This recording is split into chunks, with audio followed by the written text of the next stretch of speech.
Hello, everyone, and welcome to the Mistake by the Mic podcast. This is podcast number 4. I'm Jeff Rich, and I am your host for today, as I am every week.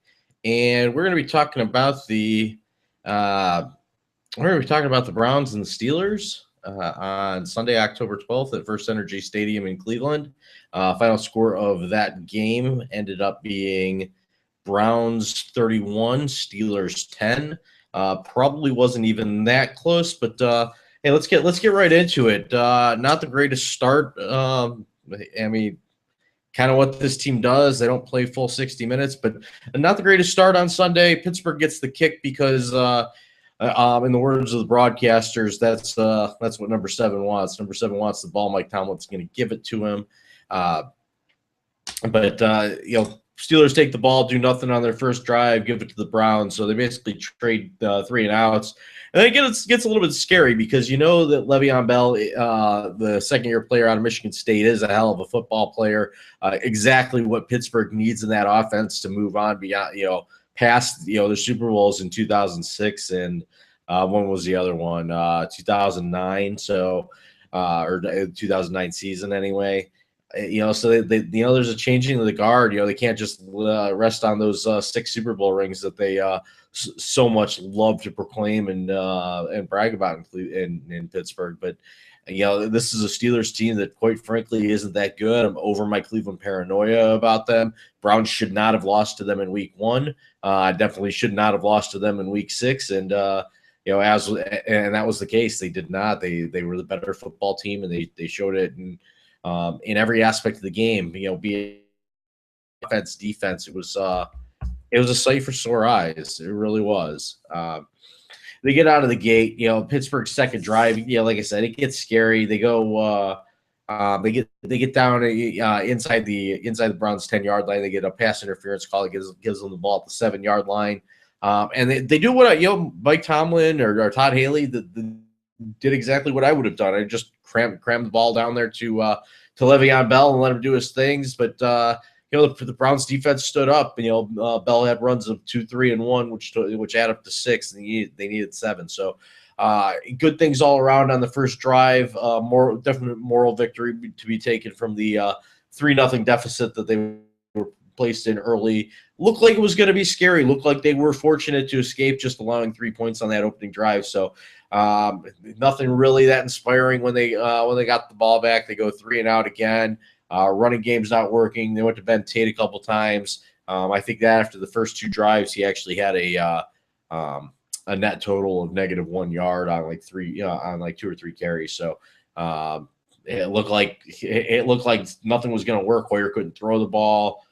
Couldn't get anything going with Tate in the running game. By the way, Terrence West was listed as an inactive for this game, so it was basically just going to be Tate and Isaiah Crowell the whole way, and that ends up working out, of course. But you have to wonder what exactly Terrence West did to make himself inactive for this game. The Browns are really thin on the depth chart across the board. We saw it with the defensive injuries.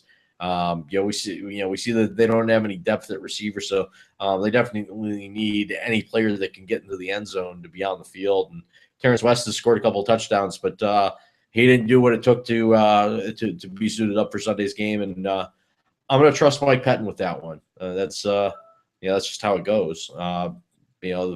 Personnel leaders make personnel decisions, and maybe it wasn't an easy decision. Maybe it was. I really don't know the behind the scenes with Terrence West. All I know is that the Browns' 3-headed monster at running back is perhaps more effective than their 2-headed monster with just Crowell and Tate. But either way, you got to love the way that the Browns are running the ball. The fact that they could do it with a little bit of a taxi squad out there. I know that Ben Tate's the big free agent, but not having West out there is noticeable, and in most cases, and it really wasn't on Sunday because the Pittsburgh Steelers didn't make this enough of a game for you to microanalyze it like that. After the second 3 out, Pittsburgh gets the ball back, go right down the field again. 10-play drive, stalls out on 3rd down. They bring their kicking unit on the field, and Brad Wing, the heroic punter from LSU was not so heroic for Pittsburgh, and really hasn't been to date. We've seen some bad punts, we've seen bad holds on kicks and whatnot, and this was another Sean Swisham field goal attempt that just literally never got off the ground. Couldn't tell if it was a design fake. Looked like it was just a bad play all around from the snap to the hold. And by the time we got going on the, by the time the kicker got into his motion, there was no way he was going to make the kick. So Browns stalled the drive, which was fortunate. And then they moved right down the field. And, not a lot's been said about Miles Austin this year, but on the first touchdown drive, which it was set up by a blown coverage by Troy Polamalu on the Pittsburgh side to Jordan Cameron for 42 yards. That play was only made possible because the Browns had a fresh set of downs because Miles Austin picked up the third down on 3rd and 6, and they just, and that's just kind of how they kept on keeping on. Austin only had 2 catches for 29 yards, but he gets he gets to the third down. He gets third down yardage when he needs it. They had another clutch third down catch later in the second quarter. But let's visit the play that sets up the Isaiah Crowell 5-yard touchdown, which gives the Browns a 7-3 lead. Brian Hoyer rolls to the left. Everybody goes left with him, including the safety on Pittsburgh's side of the ball. And Jordan Cameron, the ball couldn't get to him fast enough for him to catch it and turn around and run. I mean, that's how wide open some of these players were on Sunday afternoon. And quite frankly, Brian Hoyer doesn't make a great throw, but he makes a good enough throw to get the Browns into the red zone. And they didn't waste any time scoring this week. If you'll recall the Baltimore game, they had a big hitter to Taylor Gabriel. He doesn't stay on his feet. The Browns end up getting 0 points out of that. So it's good to see them when they get close to just strike while the iron's hot and put 6-7 points on the board. So that was nice to see. That was a 7-3 lead. And then the defense stepped up. You can try what you want to do with number 7. You know that he's beaten you in the past. You know that he's beaten you 18 and 19 times that he's had a chance against Cleveland. So, in game number 20, they shut down the outside. I know that Antonio Brown ended up having a pretty good day on paper, but a lot of it was stat padding. They had a big play at the end of the first half when as time ran out, they picked up yards in chunks in the fourth quarter when they were down by 28. They ended up scoring a touchdown late. But for the most part, the Browns defense didn't let Le'Veon Bell run all over them. I think he finished with 82 yards on 18 carries. And, they got a little bit out of LeGarrette Blount and a little bit of, a few quick hitters from Dree Archer from Kent State. But for the most part, the Browns shut down the Pittsburgh running game. Didn't give Roethlisberger a lot of chances to hit the open man. Well, they did give him chances. Marcus Wheaton just couldn't catch the ball. Antonio Brown had a relatively big day. I think he had 7 catches for 118 yards. You don't like to see that when he's lined up against Cleveland's $60 million man Joe Hayden, but that was the breaks. Anyway, back to the first half. They get the big hitter to Cameron. They followed up with a touchdown to Kroll. Pittsburgh gets 1 first down, but it's basically a 3 and out is the net result. And another big third down. Hoyer goes over the top. Jordan Cameron beats the coverage deep, and God, you got to appreciate what a healthy Jordan Cameron can do for you on the field, especially when you're so thin at receiver. I know that Andrew Hawkins usually does good things. We didn't see him. We didn't see him catch the ball at all on Sunday. Taylor Gabriel's been stepping up. They got the big plays to Austin. They got a big play. They got a big 31-yarder to Taylor Gabriel, and Jim Dre, the guy you don't even think about, comes up with a great catch on another big third down. So Brian Hoyer only completed 8 passes, on 17 attempts for 200 yards and change. 217 exactly. And it was one of the most epic 8 of 17 performances you're ever going to see, complemented by this running game. Just imagine this offense when it gets Josh Gordon back. Another player that they're probably going to hope to get back for the last 3 or 4 games anyway. Gordon will be back for the last 6 as long as he keeps his nose clean. But a player that they're going to be without is for the rest of the way is Armani Bryant. Alex Mack, we know he's tough as nails. 85 games, 85 starts, never missed a snap. I was reading Greg Bedard on the Monday Morning Quarterback, and he said it was something like 6,500 straight snaps. And you got to remember, Alex Mack had an appendectomy on a Monday and played on a Sunday. So this guy's tough as nails. He's the anchor. He's the anchor of that line that includes a Hall of Famer and Joe Thomas. But you know what? It was next man up. It really was for the Cleveland Browns on Sunday. John Greco slides over to play center. Paul McQuiston fills in for Greco at the guard position. If you read Bedard's column on the Monday Morning Quarterback, he's going to tell you it's a downgrade at two positions, really, when you consider what Greco's skill set is at guard versus center. But no fumbled snaps, no transition, seamless transition going from Mac to John Greco at center. And they just got it done. They got it done all around. It was a wholly impressive effort. I know as Browns fans, you're all sitting there 21-3 lead at halftime. We were just on the other end of it a week ago. We saw what they did against Tennessee, down 28-3. We've seen what Pittsburgh's capable of doing. We've seen them do it to us way too many times. And this is just a different Cleveland Browns team. I think this was a very promising step. This was as symbolic as it was literal.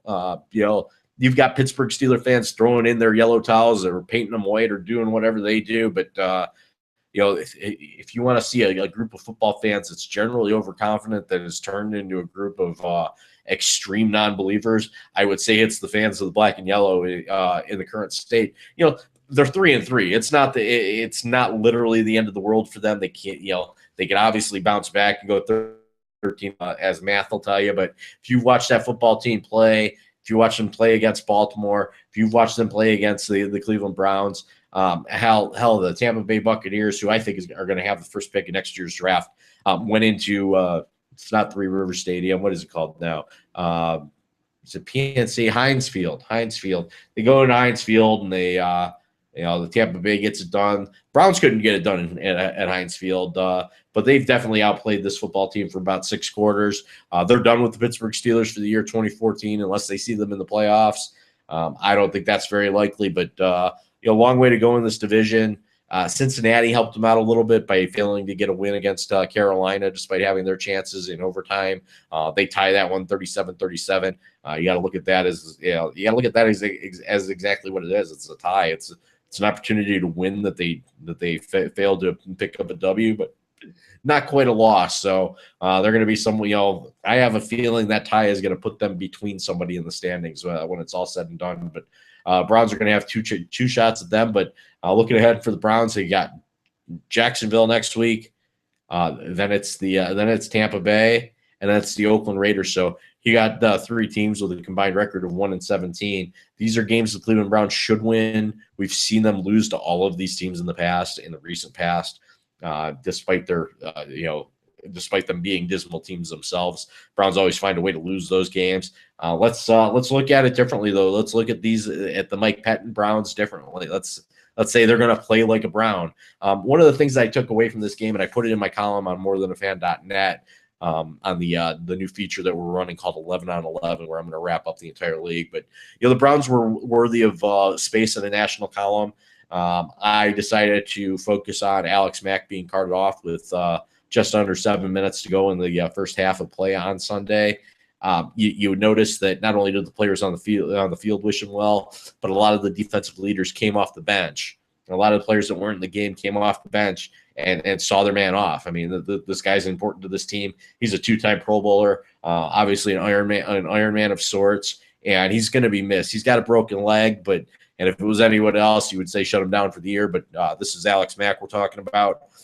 This is a guy that we were really scared to lose to Jacksonville when they put the transition tag on him in the offseason. But Ray Farmer in that front office, they worked their magic. They brought Alex Mack back to Cleveland, and I think that we appreciate it. We're going to certainly miss him while he's out these next 7 or 8 weeks. Hopefully this is a clean break that that can be repaired surgically, and he could be back on the field in December. And I think that we're all going to very much welcome him back. Not only for what he's done for this team in the past, but what he's done for this team this year. They've graded very high. This whole offensive line is graded very highly of late.